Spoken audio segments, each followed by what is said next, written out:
customer tried to waste my bank's time with 300 penny checks, so I ended his revenge in 30 seconds flat. Back in the 1980s, when I worked as a teller at a small-town bank, we didn't have ATMs or online banking. Everything was paper, patience, and a lot of manual math. Most customers were decent, but every once in a while you'd get one who thought they were smarter than the system.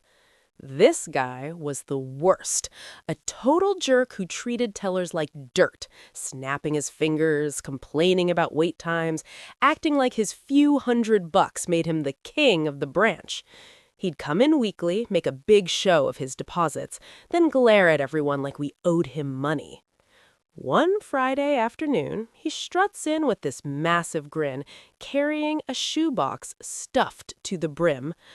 "I want to close my account," he announces, slamming it on the counter. Inside, a stack of checks thicker than a phone book, hundreds of them, every single one written for exactly 1 penny.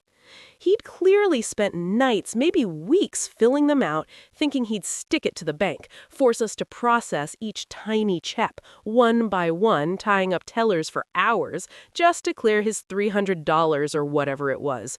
Pure petty revenge. He leaned on the counter, arms crossed, smirking like he'd won the lottery. I called over our operations manager, Linda. She was a no-nonsense woman in her 50s who'd seen every banking trick in the book. The guy watched her like a hawk, his smug smile growing as she opened the box and flipped through the stack. "Impressive," she said dryly, not even looking up. He chuckled. "Thought you'd like that. Have fun counting pennies." What he didn't know, what most customers back then didn't know, was how banks actually worked behind the scenes. We didn't have to process every single check individually like idiots.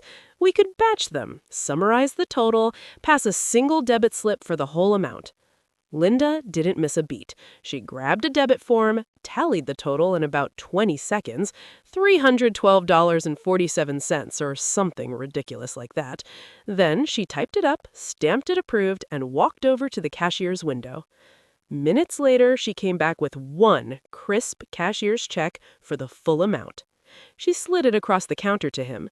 "Here's your balance. Account closed. Thanks for doing business with us." His face. Oh man, his face. The smug grin vanished like it'd been slapped off. He stared at the single check, then at the shoebox of his worthless pennies, then at Linda. You're supposed to process them all." Linda just smiled. "Sir, we appreciate the creativity, but that's not how it works. Safe travels." He grabbed the check, stuffed it in his pocket, and stormed out, red-faced and muttering curses. The entire lobby erupted in laughter the second the door slammed. Customers who'd been watching the show clapped. One old lady yelled, "Serves him right!" Word spread fast. By Monday, the whole town knew the story. That jerk never came back. Not to our bank, anyway. Rumor was he tried opening an account elsewhere, but they all heard about the penny stunt and laughed him out. Me? I kept that shoebox on my desk for weeks as a trophy. Every time a rude customer snapped at me, I'd pat it and smile. They had no idea the revenge they planned was just free entertainment for us. Moral of the story? Don't try to outsmart the people who actually run the machine. We've been batching transactions before you were born. He wasted his nights on nothing. We wasted 0 seconds.